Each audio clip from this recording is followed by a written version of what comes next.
घट में घट 15 साल का जेल जे कलम से कम करे पई हींअर मां जंहिं शख़्सियत के तव्हांखे शुक्रिया अदा करण जे लाइ गुज़ारिश कंदुसि उन असांजो मान वधायो असांजे महिमान खे पटको बदिलायो हींअर तव्हां सभिनी आयल महिमाननि जो थोरो मञींदो साईं मोहतरम इमामुद्दीन पावर साहब पाण गस्ताफ़ जयपुर जा जनरल सेक्रेटरी आहे।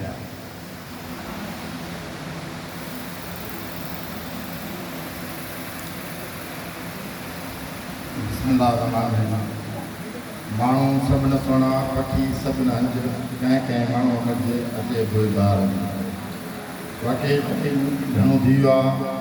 मुंहिंजे साम्हूं हिते अदीब ऐं इल्मु दोस्त ऐं उस्ताद बिरादरी जा सभई दोस्त हिन प्रोग्राम में कई रहिया आहिनि ऐं मां सम्झां थो त हीउ हिकिड़ो तारीख़ी प्रोग्राम आहे जंहिंमें सभई इल्मु दोस्त ऐं अदीब शायदि मां सम्झां थो त हीउ पहिरियों ई अहिड़ो प्रोग्राम आहे जो हिकिड़े उस्ताद जे लाइ थियो वियो आहे।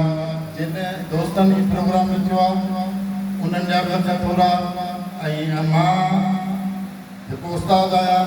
मां सम्झां थो त तक़रीबन उस्ताद बिरादरी आहे, प्राइमरी उस्ताद आहिनि, सेकेंडरी उस्ताद आहिनि, प्रोफेसर आहिनि, SS आहिनि, सभई असां उस्ताद आहियूं। मां सभई उस्तादनि जे तरफ़ां बि इहे लफ़्ज़ चवंदुसि त असां उस्तादनि जे लाइ बास ऐं फ़ख़ुरु आहे सदरदीन जे जंहिंजे लाइ हेॾो वॾो प्रोग्राम रखियो वियो आहे ऐं चूंड माण्हू जेके असांजे इलाइक़े जा हिते कई आया आहिनि ऐं भेटा पेश कई अथऊं सदरदीन जे लाइ असां उस्ताद फ़ख़ुरु करे सघूं था त असां वटि अहिड़ा उस्ताद बि आहिनि जो हिन अदराब जो अहिड़ी गर्मी जून जुलाई जी गर्मीअ में पंहिंजो टाइम कढी सभई वग़ैरह में क़िमत था पिया पोइ हिकिड़े उस्ताद जे लाइ टाइम कढी आया आहिनि।